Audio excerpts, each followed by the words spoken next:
Hello, I'm Theo Black. And I'm Sarah Black, and here is our review in under 3 minutes for Battle of the Sexes. No spoilers.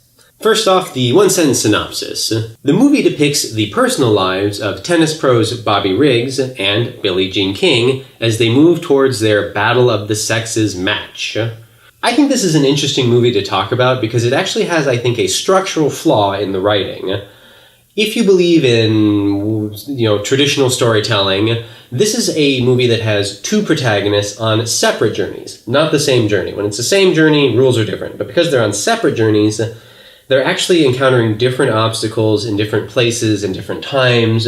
But on the screen, what you should be seeing is them hitting their lows at the same time, them hitting their highs at the same time, them hitting obstacles at the same time.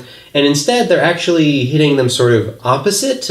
So at the beginning when Bobby Riggs calls Billie Jean King to say, hey, let's play this match, it's actually kind of a low moment for Billie Jean King. She's having sort of an identity crisis. But Bobby Riggs is sort of finding his identity or trying to find his meaning. And he's sort of in an up moment and she's in a down moment. And I don't think that works as a viewer because it sort of leaves you somewhere in the middle. And it gives you these strange tonal shifts and very quick kind of whiplash turns of feeling and mood. Yeah. I think, though, that the major problem, at least for me, is that Billie Jean King's character is not very interesting. I don't think this is a fault with Billie Jean King herself. I think it's the way she's written. She's up against some major conflicts, but you don't really see it on the screen. There's a lot of kind of people talking about what she's going to be up against, or her feeling bad about people treating her nicely when maybe they shouldn't be, and it just doesn't actually bring you there with her. It keeps you very on the outside,